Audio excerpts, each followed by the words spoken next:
Morning. Welcome to Monday. Thanks for attending. We'll get right into our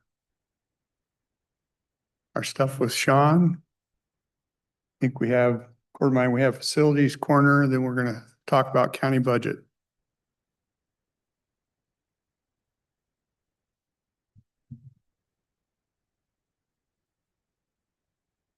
Good morning, Commissioner Sean Riley. How are you today? Good. Good. So the first fund we have up is the Facilities Department. On the revenue side, we have an anticipated collection of $412,000. Year to date, we've collected $11,000. Most of these billings go out in July for the departmental billings, so we'd expect these to be collected next month.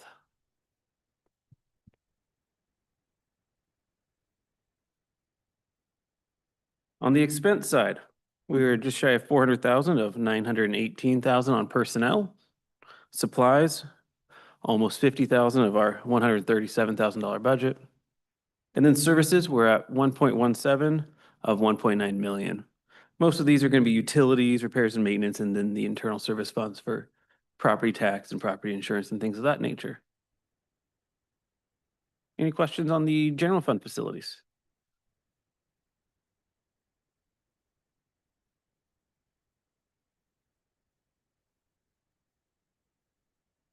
Our next fund's the 31001. This is the capital reserve. For revenues, we have just shy of $500,000 in REIT revenues of our $1,225,000 budget. Miscellaneous, we're 177,000 of 248. This is going to include interest earnings and our cellular tower leases on the roof of the HOJ.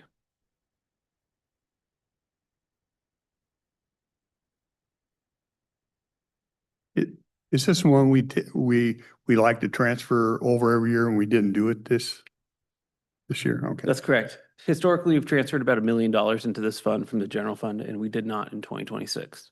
Okay.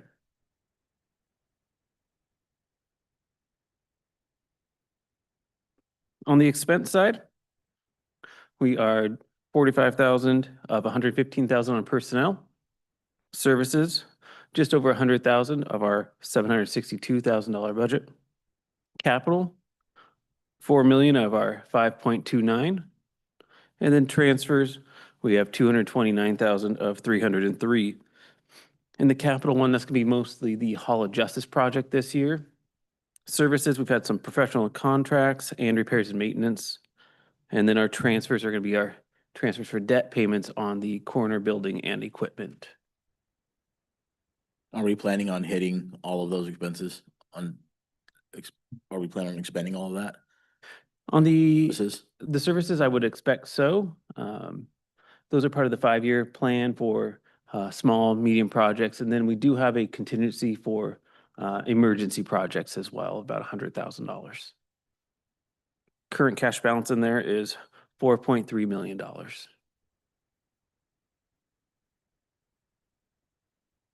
Any other questions on facilities before we move on to the coroner's office? Yeah, I think we do a pretty good job on this, although sometimes, we have expenses that there's no way we can cover this. Just when you look at the facade here, the bids we've gotten on that of over $1 million without some outside help from others, it's difficult to do those things. Maybe I'll invite Savannah up to talk about some of the opportunities she's looking at on that. Good morning, Commissioner. Savannah Clement, Public Services. So yes, we are seeking a couple different sources of grant funding for those exact reasons. Those are kind of some things that we can't always predict and it's above our contingency. I've talked to the board about it before, but we are looking at congressional earmark funding from Senator Cantwell is the most promising. And then secondary to that, we're looking for funding from the Washington State National Historic Preservation team. So I'm hoping that we'll get something from that as well. That's due July 10th. And just as a ploy, shameless ploy, I did send out some letters of support requests actually last week for electeds and department heads in this building. And I plan to bring the board the same request, just seeking some support for that grant hopefully to repair the facade. Yeah. The- And we do a good job with that, trying to work on that.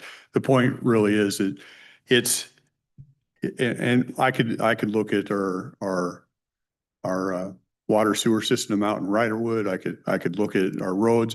You can have things happen that are of the magnitude that we don't have the ability to put that kind of funds away. And without the outside sources, it becomes very difficult. So I think we do, my point is, I think we do a good job with what we have, but it's never going to cover some of the Everything. big stuff. Thanks, Sean. Thank you. Our next department up is going to be the coroner's office.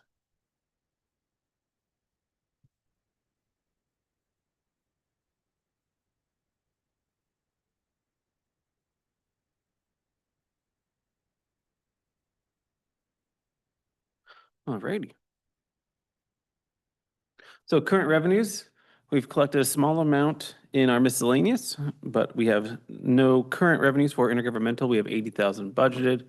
None on goods and services, we have 20,000 budgeted. And under the miscellaneous, we have 13,000 budgeted currently.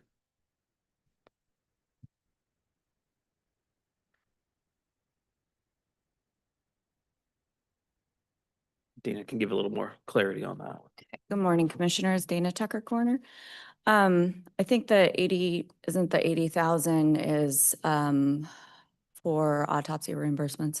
Have we not received the autopsy reimbursement from the end of last year? Anything for prior year would have been accrued back to prior year.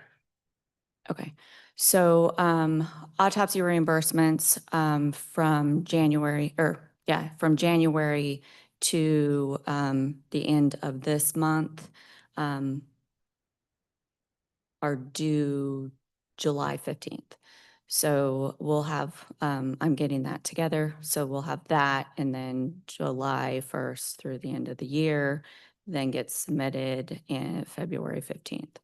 So that's part of that. And then the 20,000, what is the 20,000? I believe those are the Wahkiakum and Pacific County. Okay, so Pacific County, some of that was for autopsy, for utilizing our facility.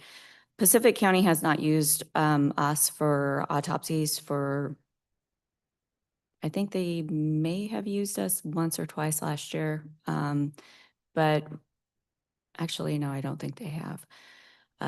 The beginning 23 into 24, we had the majority of the other counties utilizing us for autopsies, utilizing our facility for autopsies, and then they have not. So we're not getting that income. So now it's basically, we have Wahkiakum County. Wahkiakum County, we basically only get the 5,000 at the beginning of the year, and then we only get recouped the services we provide. And when I went back looking at invoices from last year, sorry, I did this really late last night. So we are still waiting on 1,483.74 from 2025 that they have not paid. And then from 2026, 6,281.74. And that, I guess, when we talked to them the other day, they said they never got the invoices.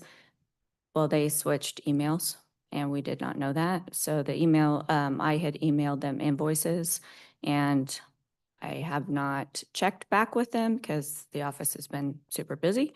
So when Grace checked with them the other day, we found out they never got it, probably because they had switched emails and it's now .gov instead of Wahkiakum, whatever. So we resent the invoices, so we should be getting that. But the revenues are not going to be as much because we are not getting other other counties utilizing us for autopsies anymore. So most of it's going to be autopsy reimbursements just from ourselves. This year, I'm just going to tell you, we're going to have a lot more autopsies because we're already at 57 from the beginning of this year. We've had a huge increase of call outs. I was looking at just our call load doubled in May from last year. So, and a lot of the calls that we've had recently are not normal calls. They're not just naturals. There's been a lot more work going into them and a lot more suspicious calls. So a lot more autopsies have been done. And then with the Nippon disaster, that also. So with that, I want you to know that there is some funding that I am looking into to help recoup the extra, the 60% that we don't get for autopsy reimbursements. We get the 40% back off of whatever we spend on autopsies. We get the 40% back from the state. So I'm looking at submitting to see if we can get that extra 60% back plus other sources such as overtime, because we had all hands on deck. We have a lot of funds going out the last month. But I'm looking at how we can recoup some of that. So hopefully we can get that. Dana, But, you may not know the answer to this, and I don't know, maybe Chairman Dahl does, but in a situation like we had with Nippon, had we have declared a state of emergency, would there be other opportunities for us to recoup some of our expenses in that scenario? Probably. Yeah. So, I was, since we took, we had the autopsies done in King County. Dr. Lacey up there had informed me that the forensic investigation council he sits on, they have funding that's FIC. They have funding from the state for mass disasters and stuff like such as this. So he told me about that. They just redid their form. So he's going to send that to me so that I can submit for that. And I can submit pretty much whatever we spent on it, but I have to have time to be able to go through that, which I have not had time because of the call load and everything else that we have going. So I'm going to go through all of that and try and figure out everything that we have and submit for all of that and see if what they'll, reimburse us for. So And hopefully they can. do you have an idea why the other counties have stopped using us for their autopsies? Well, I know that Benton County got a full-time pathologist down there. So that side of the state has been utilizing them. The northern side, some of them had been coming down here because the ME offices up there had been overloaded, so they stopped taking on anybody else, and then they opened it back up. So they've been just kind of going closer to the other ones. So Pacific County, I don't know why they stopped coming to us, because they came to us forever. I had heard, but I don't really know because I haven't actually asked them. They started going to Thurston County. Thurston County has their own pathologist, and they take care of a lot of the other surrounding counties too. So I think they get them done quicker. Now we don't have Dr. Nelson, and Dr. Nelson took care of us, and then Pacific County would bring them here, and then we did Wahkiakum County, which Wahkiakum County, we don't do very many autopsies. I think last year we might have done a total of 2. This year we haven't had any autopsies.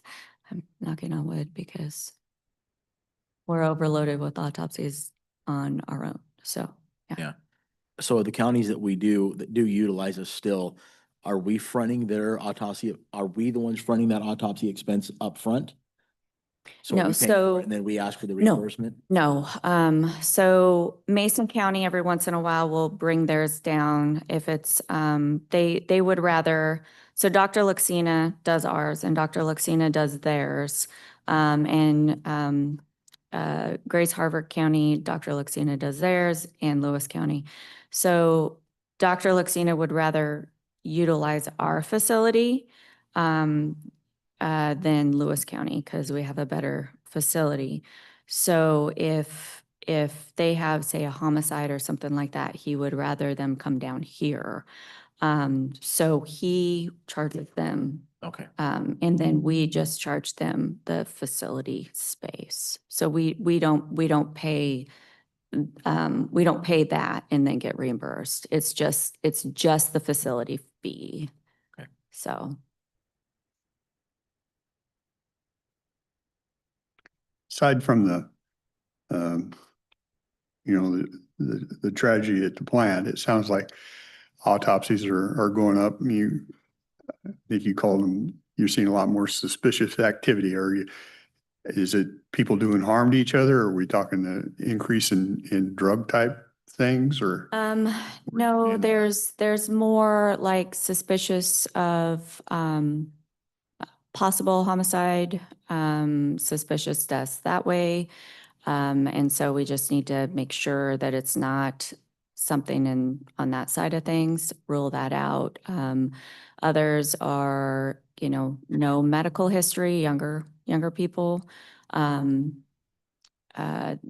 deaths that are younger with no medical history and suspicious deaths, we still have to autopsy when they don't have a medical history. We have the Randox machine, which we use to where we don't have to autopsy if they test high enough. But there's a lot of them. There's still a lot of them that don't have medical history, and we can't say that it's a drug overdose. So, but I don't know what it is lately. It's just been a lot of weird cases all of a sudden. So anything that's deemed not a natural death clearly has to get an autopsy. no, not necessarily. There's a lot of variables. Like a motor vehicle accident, if it's, we typically won't autopsy a motor vehicle accident if they're the ones at fault. If they're not at fault, if it's somebody else's fault, we will, because it's going to go to court. It could be, if it's a criminal, anything criminal, yes. Homicides, yes. Babies, yes. Anyone under the age of 18, yes. Anyone that does not have medical history that's going to back up why they died, yes. So, and we've had a lot of those lately. So, our caseload has gone up, and all I can say is it's just been crazy busy lately. I'll ask a question that some may seem uncomfortable, but do we track when you say these young people are the ones that have no medical history? Do we track who has taken like one of the RNA vaccines? I have been tracking. We have something in our system, and I have done a sheet on who takes the vaccines and who doesn't. It doesn't always, we don't always know, but most of them that have taken it is in their medical history. And we have been tracking that. Do you see a high correlation? A lot. Okay, thanks. Mhm. The other portion that we get back is for procurements also. And this year we have not had as many. I don't know why. And we're waiting on only like $1,000. 500 from LifeNet and 1,000 or 500 from Lions World Vision. But that's down also, and I'm not exactly sure why. Because all of what we enter goes straight to them, and then they decide whether they're going to procure or not. So, I think earlier on, if I understood what you said about Pacific County, that there's unpaid invoices from 25 and from 24. so the 25 is the end of the year of 25, and that was 1483.74. And when we had talked to them recently, they said they hadn't received it. And that I think was because they had changed their email and I did not know that. And I didn't know that they hadn't paid it. So, and then I just sent them the 2026. I sent them the beginning of 26, the initial 5,000, and they I guess didn't get that one because of their email switch, and I didn't know that hadn't been paid either. So Okay, This is Waikaika though, not Yeah. Pacific, right? oh, did you say Pacific? yes, Oh, no, not Pacific. We don't, yeah, this is Wahkiakum County, okay, because I'm the coroner for Wahkiakum County. So Pacific County, we don't have anything to do with Pacific County. okay, So Pacific County we would just recoup a cost for the facility. For them utilizing the facility for an autopsy, but they haven't been utilizing us for that, so. It's not a large amount of money, but I don't know if, what the industry standards are, but maybe looking at possibly having a retainer with some of the counties that utilize our services of $4,000 or $5,000, and then we just use that, Yeah. through the year, and so that we're not out that money, might be something to consider also. Yeah, well, really the only one, we have a retainer for Wahkiakum County, and that's the 5,000, the Mhm. beginning of the year.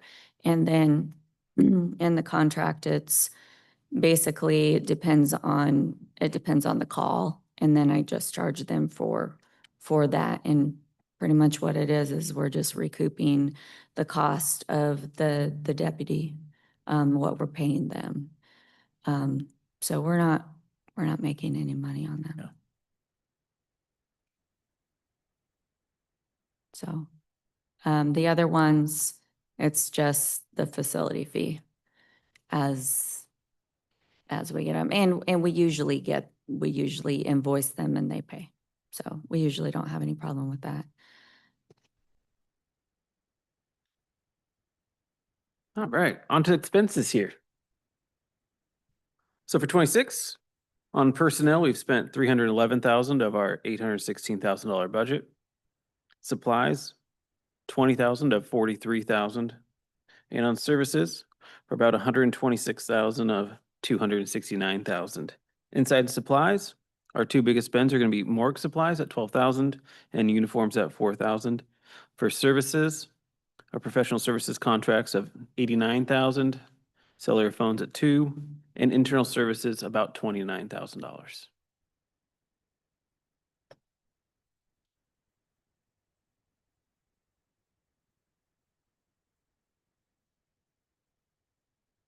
Thank you, Dana. Thank you. Thanks, Dana.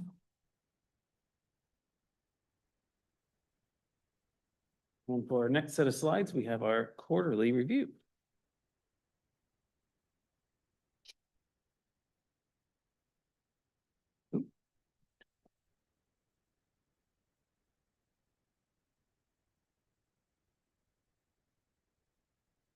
So as an overview, general fund year to date, we've collected $26.6 million in revenues. We've spent $27 million. For the county road fund, we've collected 11.6 million and spent 7.87. On the solid waste side, we have collected 9.2 million and spent 13.6. I do want to add on here, the accruals have been booked, and so some of these monies have been moved back into 2025 for financial statement purposes.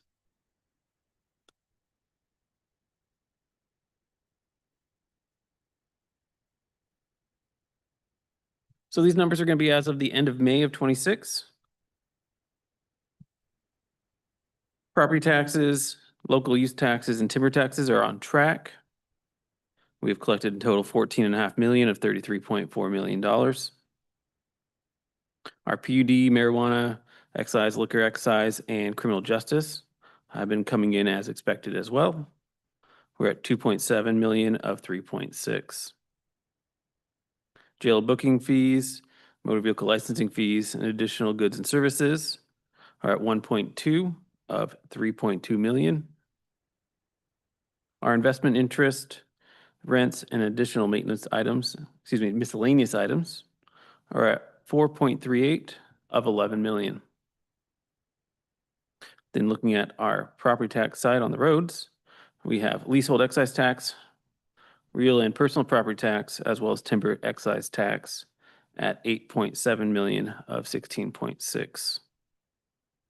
On the motor vehicle fuel tax for the county road fund, we've collected 450,000 of an estimated 2 million. And the garbage and solid waste, we're at 9 million of $28.2 million. Now, some of these may seem a little small. For example, the solid waste, instead of looking at this at a 5-month period for May, we don't want to be looking at a 3-month period, as 2 months of that is usually accrued to the prior year. So we still expect this to be close to target by the end of the year We do. on all these ones that look a little short. Mhm. Yeah, especially on the solid waste and the sales taxes or timber taxes. Under the, okay, Sean, what's the additional miscellaneous? It's a significant roll up of many different accounts. Like last week, how we talked about our top 10, the top 10 were about 5, 6, and then another 100 or so accounts really rolled into that final 6 there. So it's kind of a catch-all. So in 2025, we were at 134, and in 2026, we're at 1.4. That's a pretty drastic difference. What substantiates that differential? If I recall correctly, most of that's going to be around some of the abatement lines we had. But I'll double check and get back with you on that.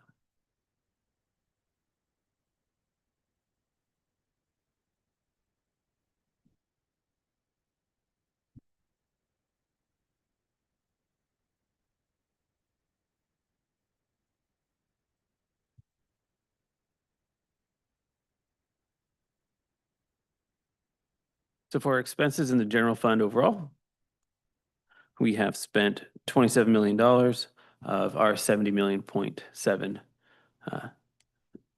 total. On the county road fund, we're at 7.87 of 38.8. And on solid waste, we are 13.6 of 31 million.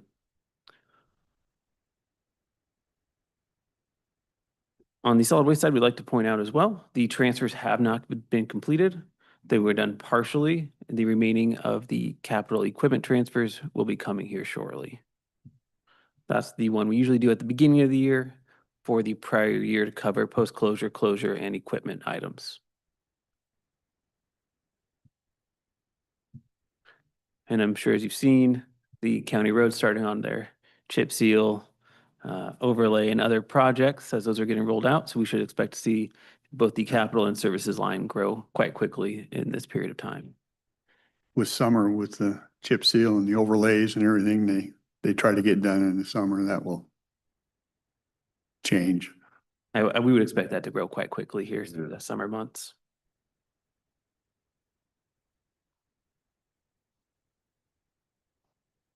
And so we pulled the property taxes as of last week.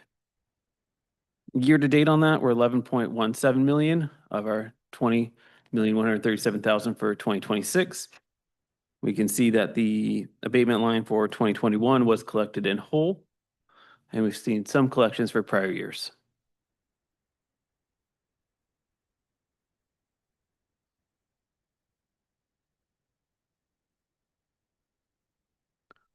So our sales tax collections. April, we have not received, but it was in the portal, so I put it in here. We'll be receiving that tomorrow. Year to date, we've collected $3.75 million. We're looking fairly good against prior years. Year over year, year to date, we're at 12% increase. As you can see, March was a significant increase at 1,081,000 compared to the prior 2 years, with a little bit of dip in April.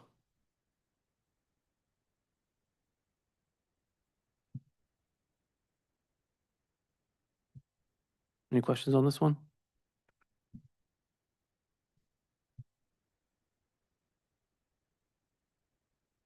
Actually, could you go back for a second? Yes. So we have 24, 2025, and 2025. Is that supposed to be, that's supposed to say 2026? Oh, I must have fat fingered that one typing that in there. I'm sorry. I apologize. Yes, the third column would be 2026. Thank you for calling me out on that one.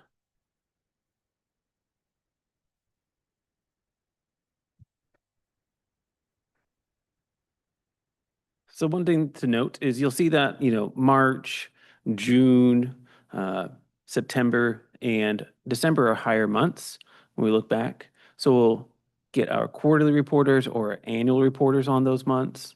And so it is a common trend to see those be larger than our normal month to month. So the one thing about this chart, Sean, that I'm looking at, and if we look at our comps from 26 to 25, yes, we're up, but we're not up 20% from 24. So that's kind of, I don't want to say that it could be an anomaly, but I would like to see what the trend is, like maybe over a 5-year term, because that doesn't necessarily reflect, we can look at it and say, oh, we were up 20%, but 2025 was down considerably compared to 2024. So I don't, it might make us feel warm and fuzzy, but the reality is that it's still trending. It's not a good trend overall.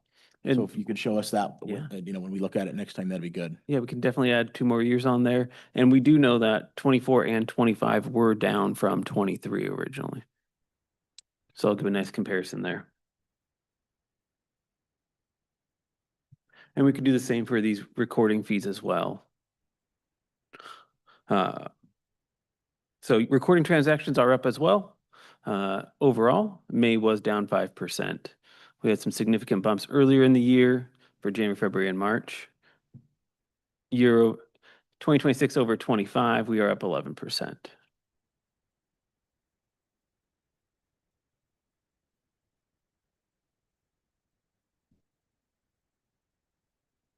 And then recording fee income through May, 26 to 25, we were up 32% on these dollars.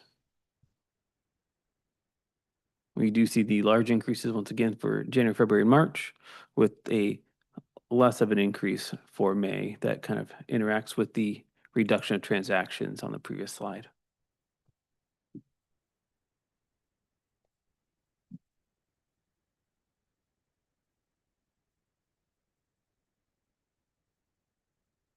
And those are all the slides I have for you today. Okay. I wanted to have a little conversation on the budget in this 1/10. I'll have some words on it, but then I'd like to have you break down for us as to how that gets spent, where it can go. Okay? And the reason I bring this up, because I've had a couple conversations over the last couple weeks with people that indicate that it's a done deal for the county, that says, I hear you're doing this. And I'm going, I don't remember when we took a vote on that, and we haven't. So I'm not sure where the direction or assumption is coming from that it's a done deal, but decided that it's sooner than later, I need to use my voice and express my concerns from a different perspective. I have a real, I'll share some stuff on what I believe taxes do to people. And by the way, taxes increases, we're killing our population across the state right now we're bleeding them dry with like 1,000 paper cuts. It's insane. In 2025, tax increases in the state are claimed to be about $12.5 billion. $12.5 billion. 26, they're showing $4.5 billion. Things, B&O surcharges, sales tax expansions, capital gains, estate tax hikes, income tax, vehicle fees, all kinds of fees, gas vehicle fees, various license and fees. And a lot of these now have built-in escalators. We just saw our gas tax go up by 1 point whatever percent because it's an annual escalator. We just continually bleed the people in this state, and that's just the state stuff. When you look around the counties and the cities, you just see more of the same. So, it brings back, Ronald Reagan was one of my favorites. In 1986, he had a quote on governments and economy. He says government's view of the economy can be summed up in a few short phrases. If it moves, tax it. If it keeps moving, regulate it. And if it stops, subsidize it. And it's just as apt as it was in 1986. Anything that seems to be successful, our government will tax it and feel like they have a right to it. You don't have to look any further than our state, which I've just laid out, and the big city to the south, Portland, to see the effects of this in action.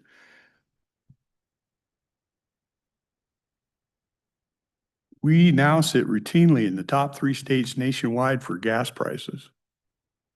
Taxes and regulations to the point citizens and businesses are moving to other states. We're seeing a net migration in the state of Washington is what I read. I had a person tell me, and I haven't looked at listings to verify this, but I think they're pretty straightforward folks, that a lot of the recent homes up for sale in our county would fit the mold of the $1 million income tax people. If that's even partly true, that's a little concerning that they're looking for ways to get out of this state. To the south of us, let's look at some of the results of their taxation, their regulation, their social services policies. U.S. Bank, I used to work for U.S. Bank. They relocated all their offices to Beaverton. They used to be in the big pink tower downtown. I've been in that building. It was a monumental building for Oregon. It was a lot of history there. That building sold to investors in July of 2025 for $45 million. It commanded a price of $372 million in 2015. Pioneer Place Mall, 100 stores down to 20, virtually dead. Lloyd Center Mall, 90% vacant, confirmed for demolition. Pac West Center sold in October of 2025 for $55.7 million. In 2016, it commanded a price of $170 million. Montgomery Park sold August of 2024 for $33 million. 2019, it commanded a price of $255 million.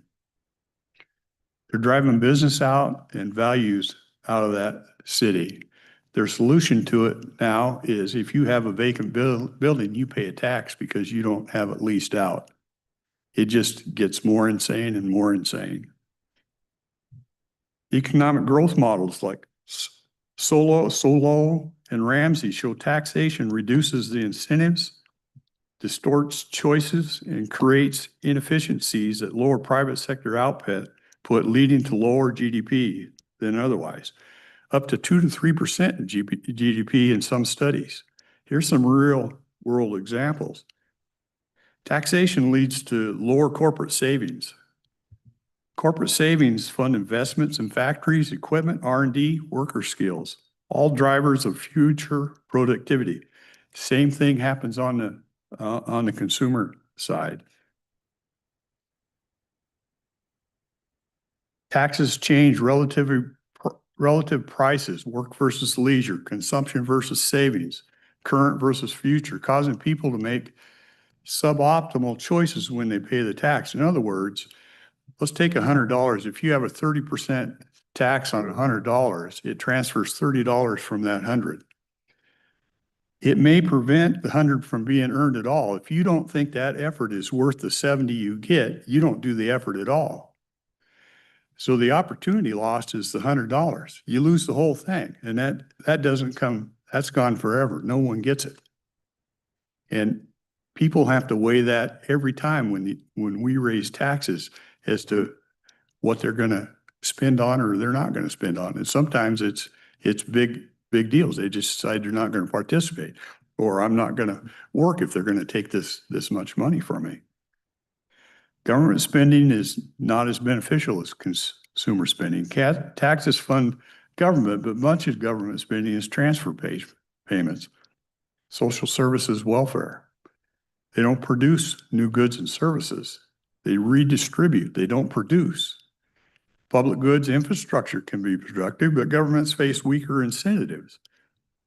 There's no profit loss test in a government project. Leads to waste, bureaucracy, and projects with low to negative returns. The only one who can generate wealth in this country and in the world is the entrepreneur, not the politician. The politician doesn't know how to create wealth and doesn't have the proper incentives to do so. I'll give you some examples. Back in the day, and I don't know if it's still true today, but back in the day when Microsoft started and was going, Microsoft at one point in time produced more millionaires in the world than any other company. I don't know where they sit at today, but you can say the same thing about Amazon. You can say it about Nike.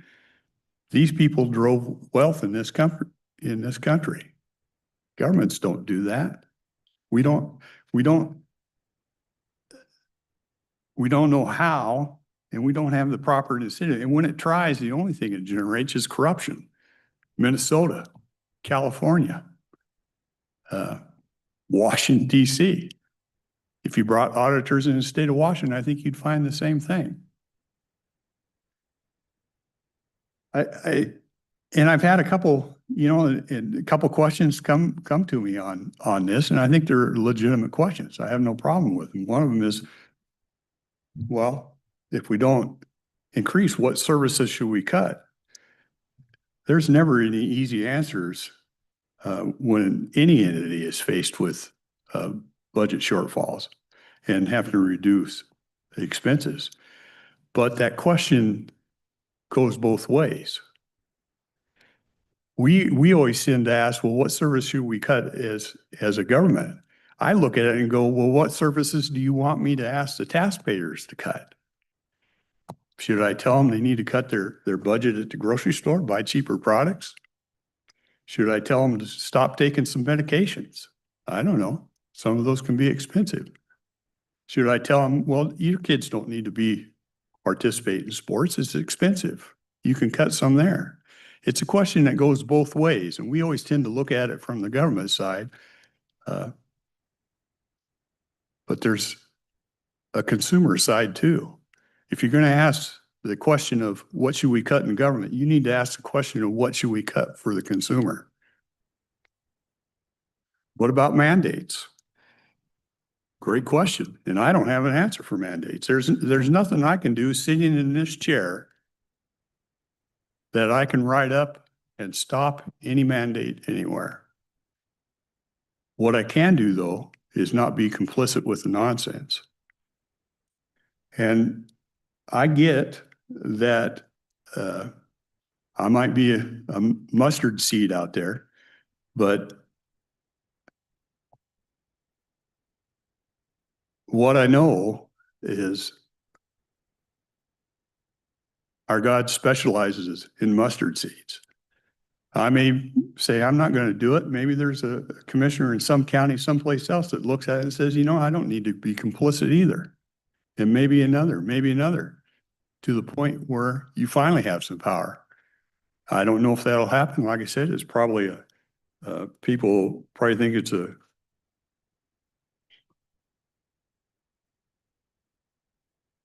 cold chance in hell that something like that would happen. But I'm willing to be the mustard seed and say I'm not going to be complicit with the nonsense. You know, really bottom line, as painful as it may be, we cannot tax ourselves out of a spending problem.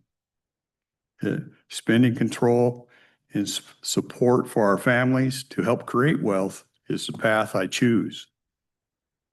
I cannot in good conscience place government wants, needs ahead of the needs of our citizens. And I'll continue to speak about this because I know we're going to have a late vote, it sounds like, in October. And however, the word's out there that we've already done this, well, I'm not convinced that we've done it. And I will continue to speak about it. So I'll just leave it there. But I will promise you it won't be the last time I will make my case.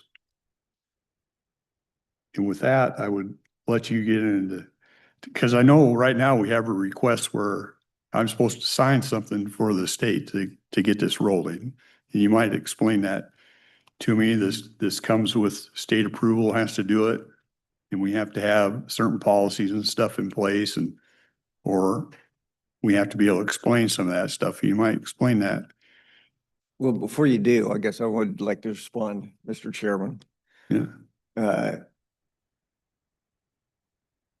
I think we could sit here and philosophize and beat ourselves up and point at federal government and state government and all the things that they are doing wrong. Our responsibility sitting here is for the county. Our responsibility is to make things work as best we can right here. I can't fix the state. Yes, I can complain about it like a lot of people do, but I can't fix the state and I can't fix the federal government. And I think that it's not exactly appropriate to sit here and use them as examples to think that we're following in their footsteps, trying to make the county work. I think that in the budgeting process to this point, from what our original numbers were, we've made major cuts across the board. People have worked very diligently with our finance manager and with the individual department heads to figure out where they could cut. We've frozen wages, or not, excuse me, we've frozen jobs as far as hiring positions go. And we've taken a diligent look at everything that we could get in front of us. All three of us sat here in this room and talked about that 1%, about one of the options. We have not approved it. That is true. There's been no vote on it. And you voiced your opinion then when it came up. And we decided that we wanted to be able to look at every possibility, from cutting the budget to what we would have to do if we could not cut everything back far enough. What are our options if we have to raise money? We wanted those things out in front of us to look at, not necessarily to approve, but we wanted them available if we need those tools. Government is taxes. You're right. We're not a business. We don't have something to sell. Government runs on taxes. That's what we're here to manage, is what comes in, what goes out, where it gets spent. If there's some type of corruption going on in this county, like there is anywhere else in the state any other state or any other in the government. Let's find it. Let's fix it. I'm not aware of any corruption going on in the county. And I hate to see us sit here and say that because there's corruption going on in Minnesota or California, gee, it's probably going on in Washington too. I don't think that equates to it's going on in Cowlitz County. And if it is, then we need to fix it. The gas tax, I've never voted on a gas tax sitting here. I'm not aware that we've done that. I've went back and watched the budgeting process for the last few years prior to me being on this board. Budgets were approved unanimously by this board year over year. And personally, I have a struggle with if the previous commissioners, and I'm here now, so it's my responsibility is to deal with issues today. If previous boards unanimously approved those budgets, right, wrong, or otherwise, many of them including a lot of temporary money that should not have been used, in my opinion, for full-time permanent jobs. Today, that's the situation we're in. And I don't think that there's anything stable from year to year for this board to 1 year unanimously say, yeah, let's spend all this money. We'll hire all these people. Oh my golly, next year we're short on funds. Let's start laying people off. One of the questions I got asked during the campaign was, there's a lot of turnover in county jobs. What are you going to do to stabilize that? I'm going to try and stabilize the budget. I want to get us out of spending temporary money for permanent jobs. That comment got made in here a few months ago, and I agreed with it absolutely. We should not be spending temporary money for permanent jobs. And yet we still do to a certain degree. In my mind, that needs to stop, period. I'm going to propose that our budgeting process stops looking forward at what is our projected income for the next year. Let's start looking at what were our realities, what's our income, our actuals from last year. Let's start budgeting back to what we know are more stable, because you have one major issue in the county. I don't care if it's a flood, a tragedy at a mill, something happens that makes a major chunk out of our budgeting process, and all of a sudden we're short of funds. I don't want to live on projections for next year. I want to live on some actuals.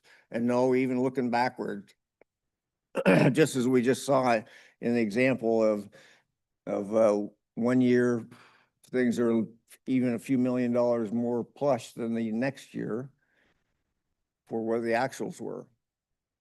But there's got to be more stability in looking at where we've been rather than projecting forward thinking we're going to get this money. If it falls short, all of a sudden we're just going to start laying people off. We're going to start cutting back services.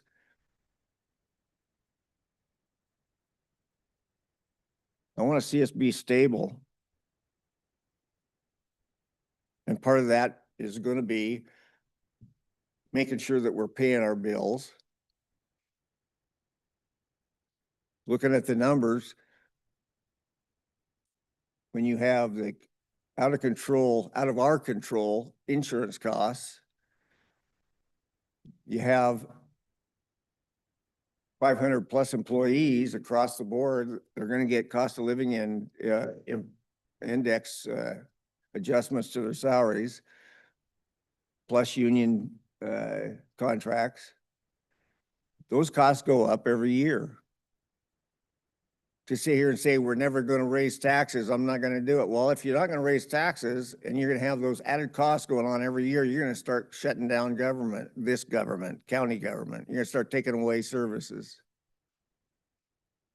Okay, so what are we supposed to, I don't know, plant a money tree in the backyard? I don't have one of those. I want to see stability. And I want to see us make it work. But I don't want to see us blaming each other or trying to divide us.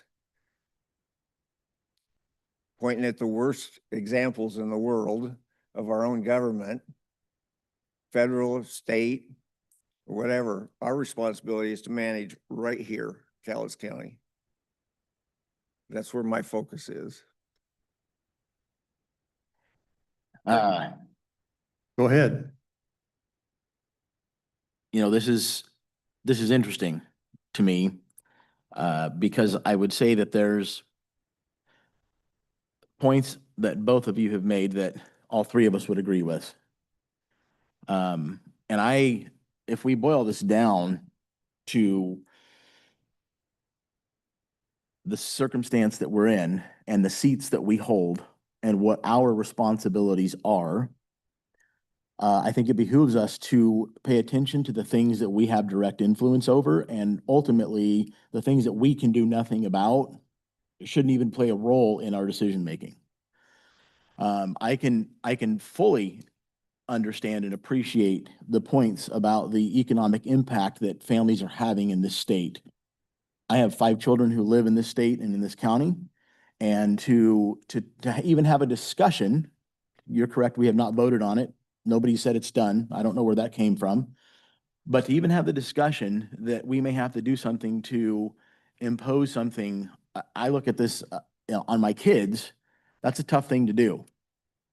It's something that the weight of that, the three of us take very seriously. I think that's pretty obvious.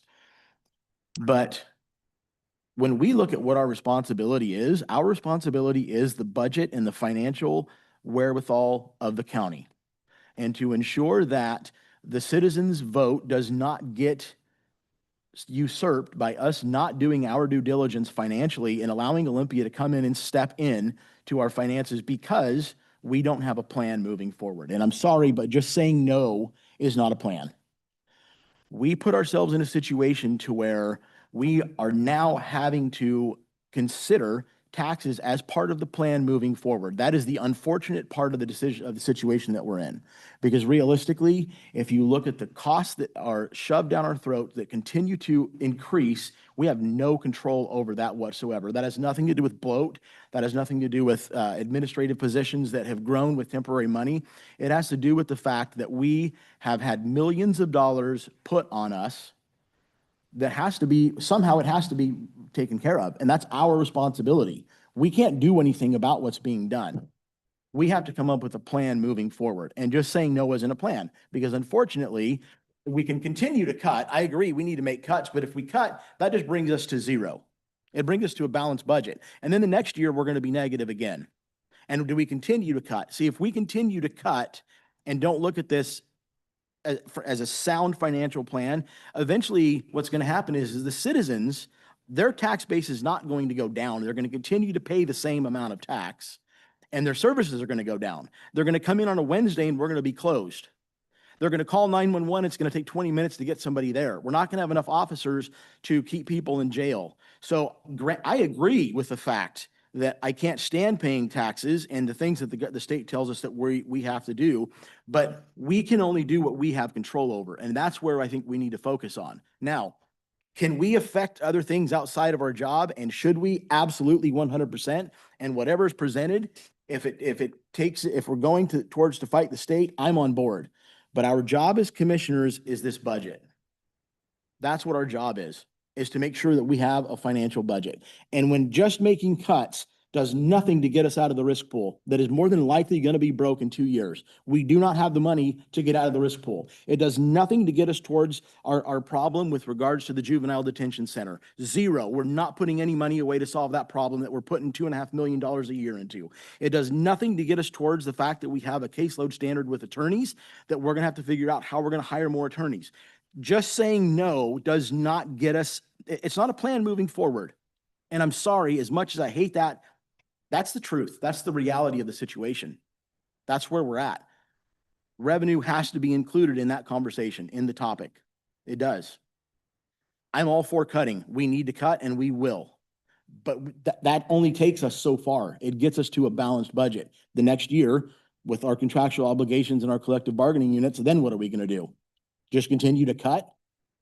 So we have to, our job is to be good stewards over the taxpayers' money. And that means it doesn't get spent on social programs. It doesn't get spent on willy-nilly garbage. And I think the three of us agree that we don't spend money on that stuff. We're talking about maintaining what we need to maintain for the citizens of our county.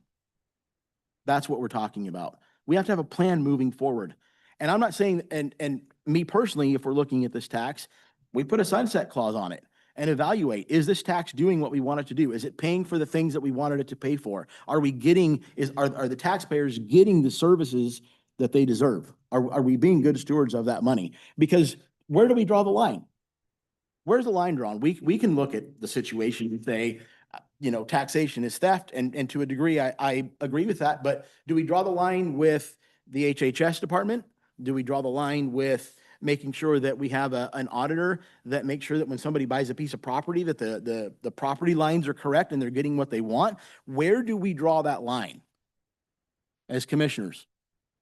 We have to figure out where that line is drawn with what we have right now and make sure that we're good stewards of our money. That's the way I see it. Our job, our charter is to the finances of the county. And nothing in this county grows administratively without the approval of the three people sitting at this dais right here. So that's on us as we move forward. But the decision has not been made, but I think that we would be negligent and derelict of our responsibility if that topic is not at least in the conversation as we move forward.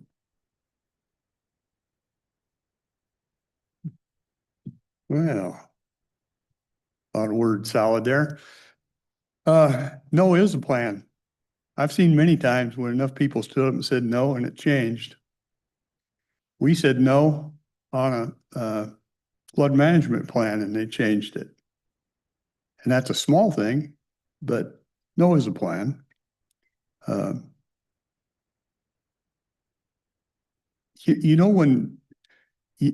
If you ever look back in history and seen when governments grow fastest, it's when economic times are tough. Governments think they have to provide everything for everybody, and they start taxing and doing all that stuff. Have you ever seen when governments get surplus money? I can tell you, I can point to sometimes. I can tell you when Kennedy did a tax cut, revenues came in way ahead of what they were before. When Reagan did a tax cut, revenues come in way ahead of before they did. In the 90s, when the Congress had conservatives had control of both houses, and they put a tax cut through that Clinton signed, revenues increased. The production is out there. If the production is out there, we get more, I don't call it revenue, we get more tax receipts come in, and that's where we grow. Growing because we think we don't provide services to everybody. I had a lady in here that been quite a few months ago, and I've never forgotten it. She was rent costs kept going up because water bills, everything else goes up, and the landlord's doing increase. She's on a fixed income, and she was worried about not having her home. This is a lady that worked all her life, has her Social Security, has fixed income. They don't see that rise that much. You get some cost of living stuff, and she's wondering what to do. When I ask if we have any programs for that in the county, no, we don't. You saw an article where a landlord stopped paying water bills or something, and all these tenants had threatening letters from the entity that they were going to shut off their water. I asked, do we have something that can help with that? No, we don't. Unless you're homeless or you're on drugs or you're in some type of need, we don't have anything to help these people out here. The only thing we have is to stay out of their damn wallet. And we don't do a very good job of that. We're very good at dipping in your wallet. And if government has to decrease, I've said before, I'm okay with that. I'm okay with that. I don't, other than there's three things, and I say this all the time, that I think people want from their government. They want safety. They want their police force. They want to know they can go down to the park. They want roads. They want to make sure they can get around, and they want water. They want the basics. Other than that, most of the time, unless you're dependent on them for something, they want you to stay out of your hair. So we don't do the basic services. We do all kinds of services. And the normal taxpayer has no avenue to even tap into that. Because I've tried and I've been told no on numerous occasions. We don't have something for that. So So on that point, Mr. Chair, who do we say no to first? who do you say no to under the taxpayer? So what, with regards to our spending, who do we say no to first? I'm on board. I agree with what you're saying. So who do we say no to? Since we're talking about the size and the scope of government and what we provide, let's talk about what departments are the frill and which ones we're going to say no to, because we're down to crunch time. We're you know, we can't just afford to have conversations and say things. I'm ready to go. Who, with the plan that you're talking about, who do we say no to? What departments are we looking at offloading so that we can move forward and make sure that we're doing our due diligence from a financial standpoint? Well, you know what? We're charged with setting a budget. We have been told expressly that we don't. Thurston County tried to say, no, we don't want, had something to do with sheriff's deputies. When we traverse over into a department like the sheriff's or the judges or whatever and tell them, you got to cut these positions, then we're told we're out of our lane. What we're designed to do is give them an operating figure, and then the department, just like I would do in private industry, if we had a cut, the department would come back and tell us where they can do some of that stuff. So I can give you a list, but it means nothing. I mean, drug court gone. I don't think it provides the benefit for the cost. You guys disagree with that? Juvenile. We spend 2.5, more than that, I think, 3 million for last count was 4 kids. I'd find some way to cut those things and redirect them.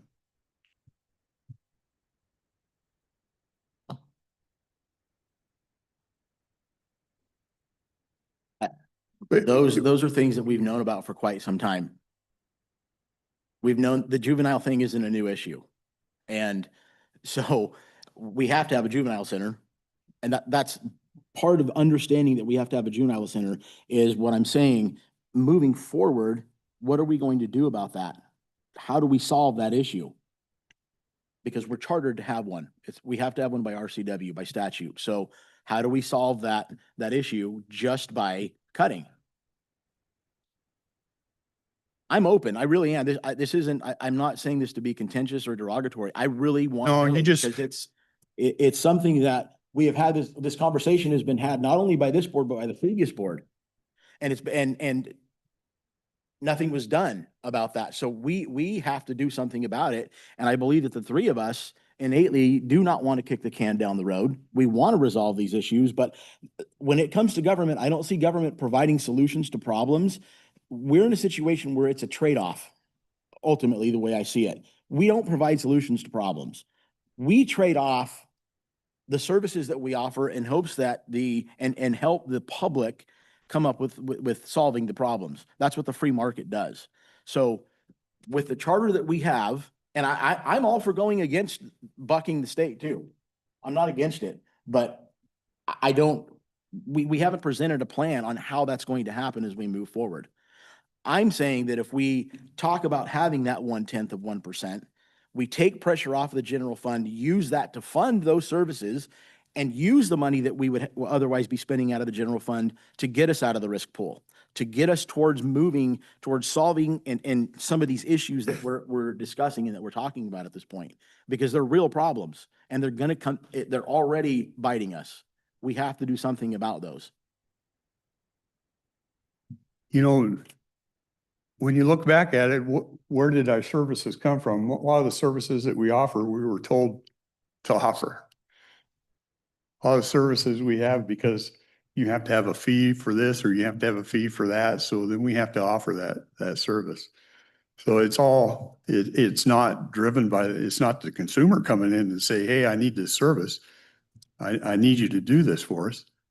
There are some of that, but most of it is we've said, oh no, we need something for this. We've created our own services and now we're not willing to uncreate some of that, but it could be a discussion forever. All I'm telling you is I'm not willing to take from these. We don't generate wealth by taking it from people's pockets. It has never happened over time and it won't happen this time. You'll take from them, it'll dig a deeper hole and we'll be back trying to take again. I see it. It's so plain. I see it happening at the state. I've seen it in other places. We got a state, we're about the size of Tennessee. Tennessee has a budget that's probably maybe a fifth of ours. And it's operating fine. It's people wanting to move there. They're growing business. People are experiencing some wealth. We have a state that thinks that they drive business. Government can't drive business. Government can destroy business, and we're working on it very hard, like Portland and Seattle have. All that stuff will be squeezing our way. So it's probably just a difference in philosophy. You obviously, you see more value in government than I do. I think government really is, our function is to protect the rights and freedoms of the individuals. That's my number one goal on everything I do here, is to protect the rights and freedoms of those peoples out there. And I can't do that if I keep taking money out of their pocket. And I'll just leave it at that. I mean, that's where I stand. And I've stood that way from the first day I walked through this door. Not everybody out there is the same. Everybody doesn't own a car or two cars. That's true. So maybe tell them they should go down to one. Everybody. We got a doesn't- government to fund. No, no, everybody doesn't own a boat. Everybody doesn't own a house. And we come back to, I'm not trying to make everybody equal. I'm not trying to be unfair. I'm trying to figure out, how do we keep the county running?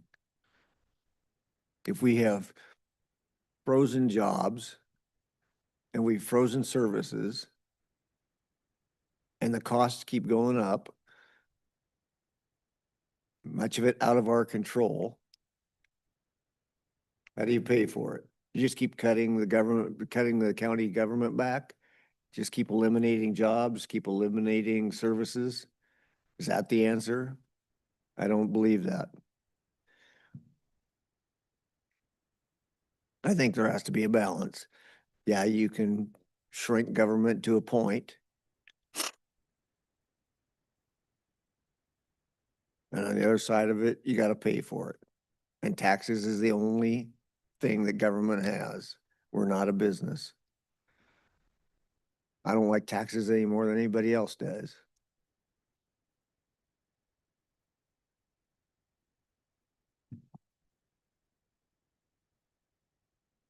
I guess I like taxes less than anybody.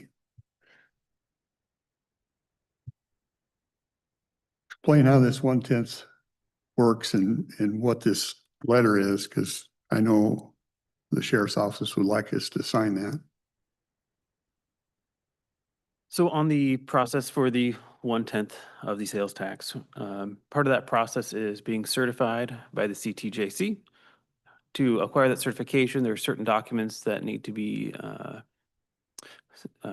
submitted to them. On the agenda tomorrow, we have 3 items. Under item 2, items E, F, and J that need the board's signature on before they're submitted to the CJTC. Why do they have to certify it? Sure. Because we can do other things at 1/10 and we don't need any state's approval to do it. So So why do they have to certify it? for this specific one, the process includes that certification. And before any resolution comes to the board, it is required for the county to be certified that it's in compliance with certain items. So they must have controls on where you want to spend that money if they want to certify it. So the dollars that would be generated from this can be used for any public safety purpose. Public safety is about 70% of the general fund. That'd be sheriff, jail, courts, prosecutors, public defenders, juvenile as well. And other items that may be adjacent to public safety, co-responders or things of that nature. This might be a question for Troy or for the sheriff, but the one thing that I want to make sure of is that there's nothing that's going to tie the hands of our law enforcement officers or anybody else within that department with regards to them being able to do their job because of any state garbage that they're throwing in there. No, all of these requirements are already in place. What they're requiring of us is to add a lot of things into our policies that aren't necessarily directives, but just their reasoning behind the policies that we have to have. These documents are basically assessment toolkits. There's 3 major portions to this. The whole process was a lot of work. These are just certifying that these have been done. I've given them the locations of where all of these files, records, and whatnot are located. So we just would submit those with signatures. They review it to see if we pass the application process. If we do, it comes back to you gentlemen to vote on. So we're not That is making the any process. concessions on anything as far as law, ICE detainees. We're not making any concessions on illegal immigrants. We are going to be able to enforce the law in our county as we can at this time. No Correct. changes to that. The stuff on immigration, we have never had jurisdiction over civil immigration enforcement. So the way I summarize it for the guys is to continue to not do the things you've never done. They have about 13 pages longer way to say it than I do. But no, we're not going to change our level of service.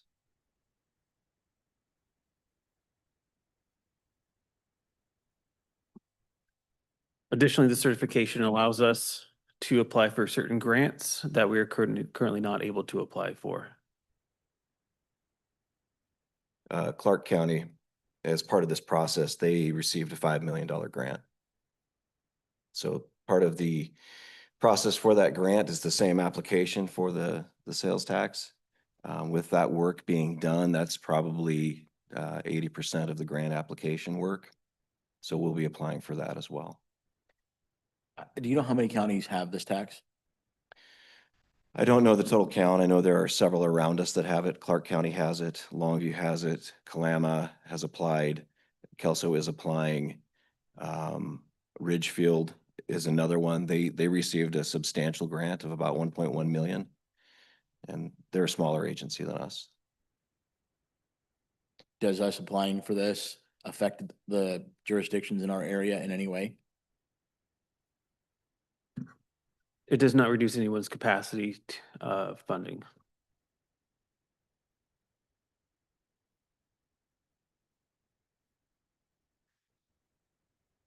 So we're 100% sure that we're going to tell the state we're going to do this, and they're not going to come back and say, well, what we mean by this, you have to do this.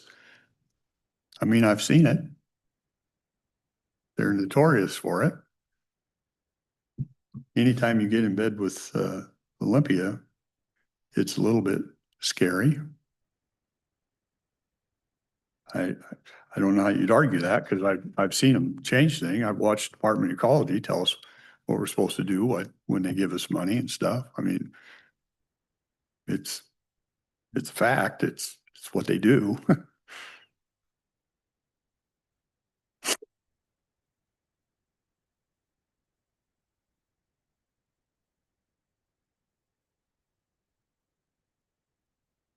So you'll be presenting this to us tomorrow for signature?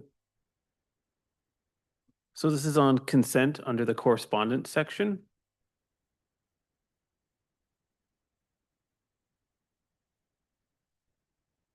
Once again, items E, F, and G.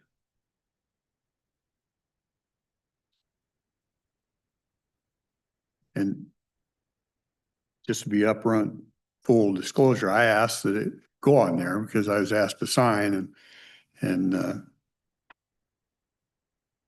when I was put in this role as chairman, I was put in this role because it was felt that a previous chair signed a document without the other commissioners knowing what it was. And I said, I won't do that, that any document, they would have to have full disclosure of what it is before I ever sign anything. So I asked it to be put on, so it's out there.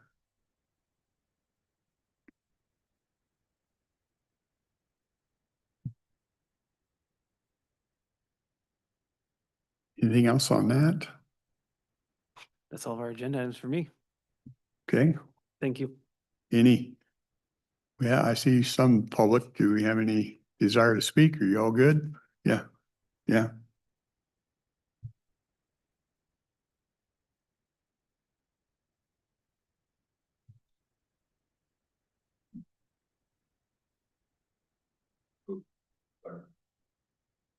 There we go. Can I ask a question over here, or can I address it to you guys? Okay, I was just curious. So it sounds like the proposed tax wouldn't add any required policy. It was basically just saying that we already meet the certification stuff and. So it does add policies, but the policies are already rules that we have to follow in this state. Some of those things are, we have to get certain trainings done by 2028. Now, that was already passed into law under the Law Enforcement Training Community Yeah. Safety Act. It just is making us give it to them in writing what our training plan is to get those training hours done by that deadline. Right. And then what was the acronym again? That's the certification? It was C. Oh, CJTC is the Criminal Justice Training Commission. And so basically it's just the policy saying that you've already done what you've required to do. Yeah, it's a lengthy process. We had to make sure that our policies reflect everything that's required by the state. We have to make sure that our training is documented. So we've put all these things together, but this is these are some of the signatures that are needed before they'll start that review process for the application. Okay. And then the vote would be afterward if it's approved. Yeah. Okay. That was my question. Thank you so much.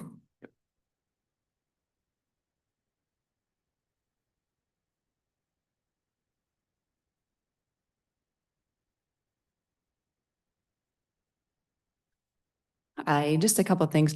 I'm not fully understanding. You guys were talking about a tax, but somehow it's related to a grant that you're applying to. I'm not quite understanding. Like, there's a tax that you were talking about for the general fund, but that is required for you to apply for a grant? There's two paths.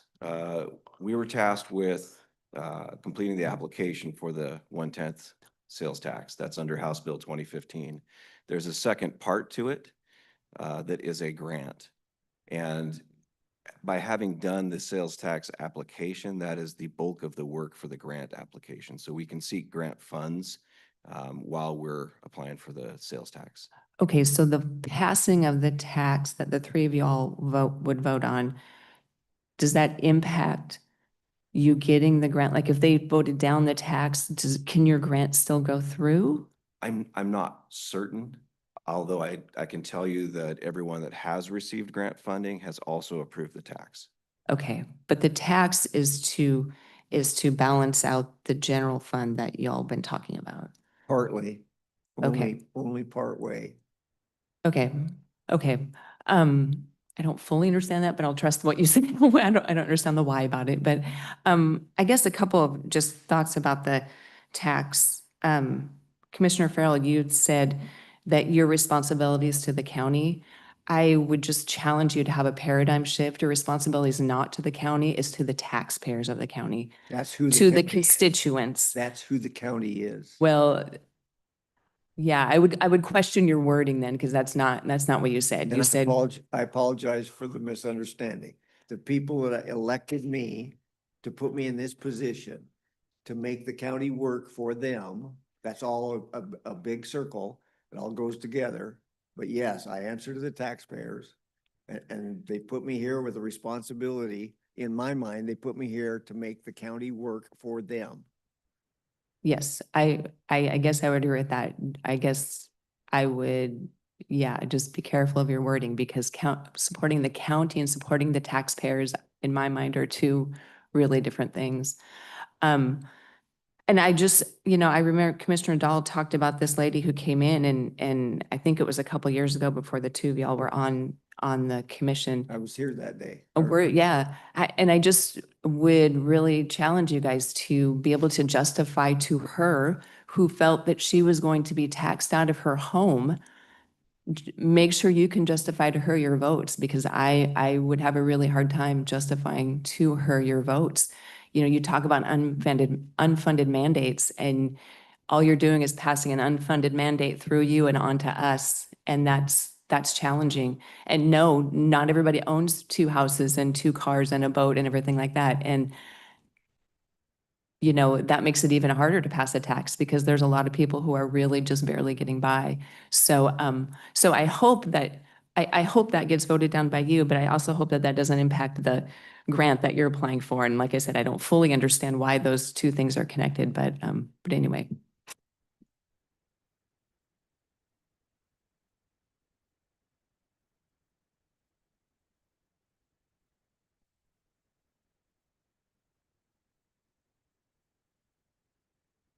Good morning, Commissioners. Sheriff Brad Thurman. Just wanted to provide some context. I don't think it's really been mentioned today. One is that Cowlitz County has one of the lowest tax rates of any of the counties in the state. And while I agree with, in philosophy with Commissioner Dahl, you can't tax yourself to prosperity, but I think you can cut yourself to failure and become a third-rate county. We want a county where people want to come to live, businesses come to invest their money and create jobs, and they're looking for quality roads, public safety, education, healthcare, recreational opportunities. And some of that's private sector, but part of that's government obligations to make those things happen and make this a quality place to live. So where that sweet spot is between taxes and cutting taxes, I guess that's a determination you have to make. But I think you can cut yourself to the point where people don't want to invest here, and it's going to be a net loss. And as far as taxation goes, just for the record, the commissioners cut the mental health tax here, I think a year ago, a 1/10 went away. And also by not taking the 1% property tax increase every year that results in a tax decrease, because the way that works, as the pie grows, you're still taking the same amount of money as the assessed valuation grows. So actually it's a net reduction in property tax for people, because not taking that 1% as long as the assessed valuation grows more than 1% a year is my understanding of the way that works. So there actually have been tax cuts made here the last couple of years by the commissioners. So just want to put that out there. And I don't like taxes any more than anybody else, but like I said, there is I think a responsibility of government to provide basic services and provide a quality place for the people that live here, and maybe people that want to live here or come and recreate here and pay sales tax. So thank you.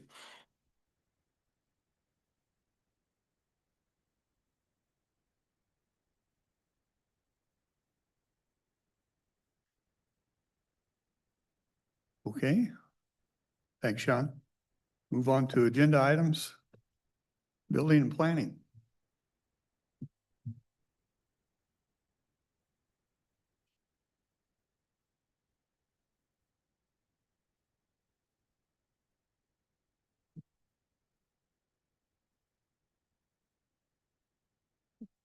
We've got lots for you this morning. Good morning, Tracy Jackson, Building and Planning.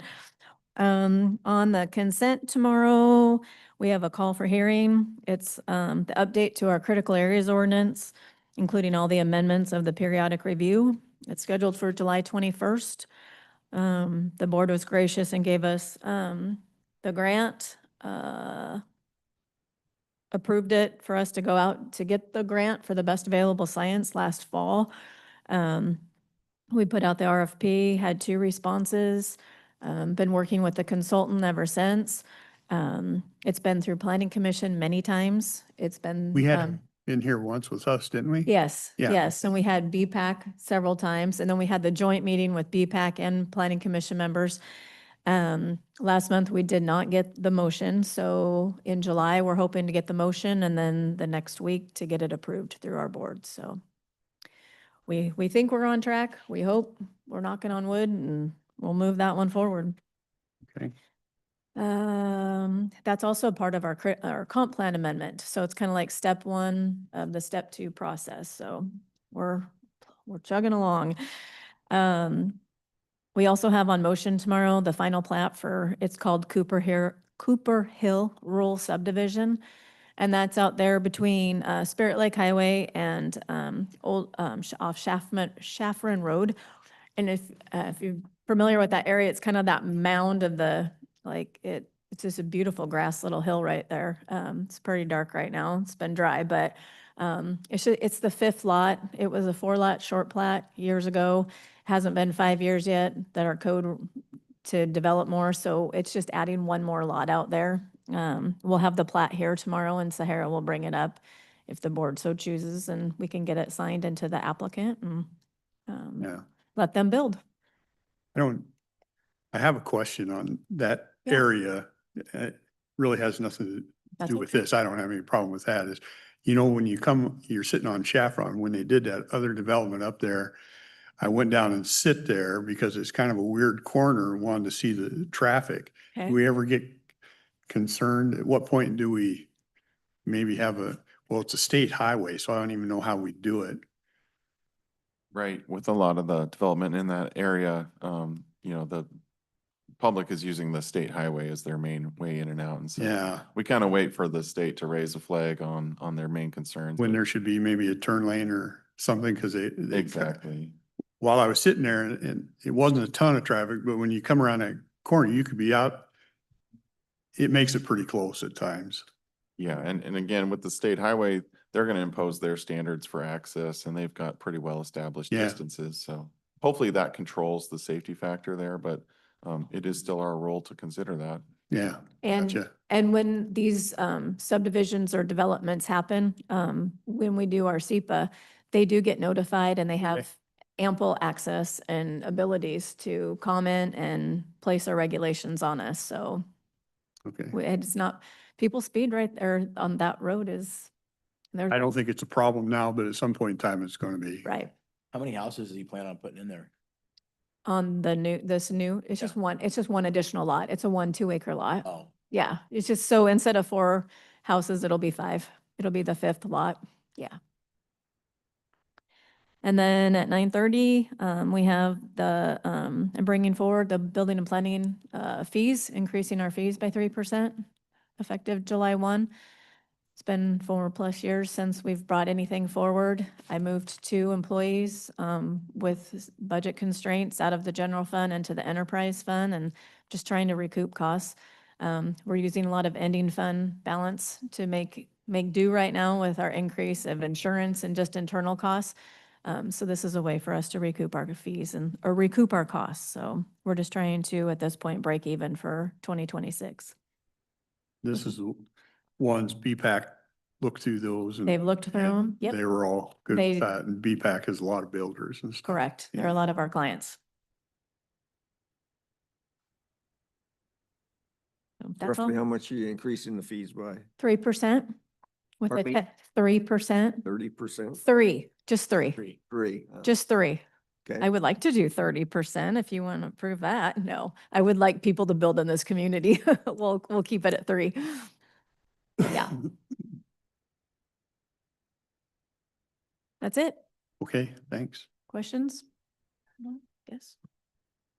Public Works.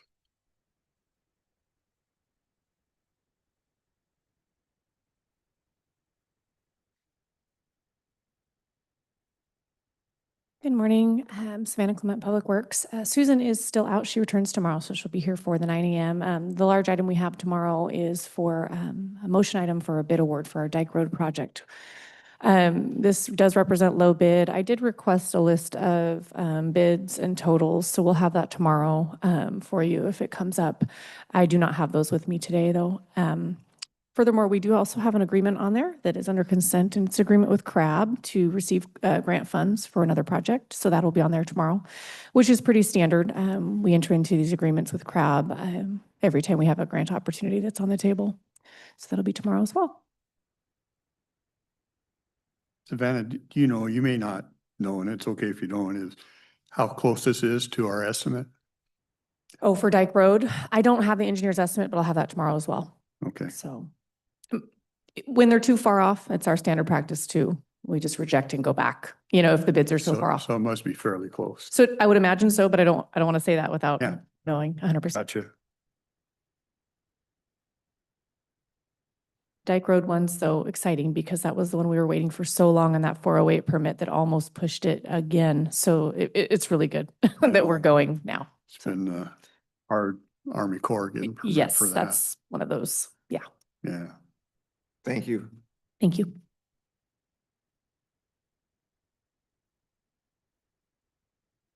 Anything else? Oh, because I saw the letter today from Silver Lake Water. Oh, yeah. Did you see that? I told him I'd be out to that meeting. Okay. I didn't know which one of us was appointed to that, but Kelly said none of us are, so. Well, You I'm part of that because let me give you a little history on that. And I've talked to him about this and I'll talk to him again. It was formed before the cooperative. And when it was formed, you could pull up the original document. The commissioners formed this advisory committee out there. And it was supposed to have Army Corps, DNR, all the players that are now in the cooperative. Well, the thought was it needed to look larger than just Silver Lake. So they formed this outside cooperative that all these entities come to. So really for them to have any impact, they need to be part of the cooperative. And I've tried to move them over to that. And they've wanted to stay on their own. So it's really this would hurt their feelings, but I've told the previous president that it really, you're in a deal that we don't really need anymore because the cooperative handles that. And so that's going to be part of they won't like hearing it, but that would be part of my message out there. Give them a little history of when it was formed, how it was formed, and who was part of that and where it's morphed into. And that once again, try to move them. You need to be part of the cooperative and be in that process. So that's just a tad bit of history on that thing. I know, when I talked with Bill Fashing 2 weeks ago, we were wanting to schedule the meeting with all of the, the jurisdictions for the river dredging and stuff. He said he was tentatively going to try to get that on the 7th of July, but I looked at the calendar this morning and spoke with Kelly. He hasn't done that yet. We did mention that at the PCO meeting. So we're going to have to announce when we've got that scheduled, but he doesn't have it on the 7th at this point. So, but also, remember I asked you guys about the chamber, Longview and Kelso wanting us to do a radio spot or whatever with Right. Bonnie. So during our leadership meeting, I asked that and everybody said they were okay with it. So we sent her the calendar and I think it's like once a year that everybody would go and talk. So I think she's going to start that is it July, Kelly? The first one? And I think it's with the auditor's office or something. So, yeah. Okay, good. That'd probably be helpful, I think. I'm told we have no HR stuff today. Okay. Anything else for the good of the order? I just wanted to mention that just lost it, Riverside, the bus service. Oh, the bus service For Lexington? yeah, well, for all of Longview, Kelso, the bus services, we voted and through, God, how come I can't say the name? River Cities Transit. Approved free bus fare for the 4 days during the county fair. Oh. July 22nd, 23rd, 24th, and 25th. So free bus fare for the whole area for those 4 days. During the fair, okay? People learning how to use the bus and get to and from the fair for no cost. I just thought about this. At tomorrow's meeting, since we're coming on the 4th, are we gonna take some time to just talk about the 250th and Independence Day? Yeah, we can do that. You want to do that tomorrow? Yeah, I think it'd be good. Yeah. And I just found out this last week at our 250th meeting that at the boards, or at the ports commemoration for the Eagle, they got approved F-15 flyovers. So that'll happen at noon. geez, have you all seen on Facebook pictures of the Eagle? It's pretty awesome. It is way cool. I can't wait. Is it mounted? It's the last time I talked to, when I talked to Joseph, it was in transport. So I think it's gonna get there this week and they're gonna mount it. Oh, man, obviously this week. you'll have to, I think it'd be worth a trip down Go to look at it, yeah. Kalama to see that.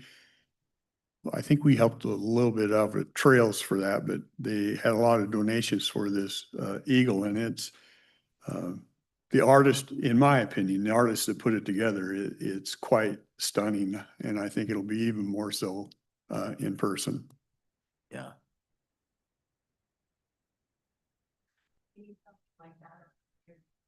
You want an eagle? Maybe Sasquatch. Well, let's wait. We can put big Sasquatch up there. Yeah. Let's wait until after the first big storm and see if that eagle flies away. Yeah. Yeah. It's got a hell of a wingspan on it. Yeah, it Catches a does. lot of wind. Yeah. It's a pretty big mount that they're putting it on the base. I watched them, when I took a walk down there, I was like, wow, that's big. Yeah, it's big. Yeah. Okay. Anything else? Okay, we will adjourn. Thank you.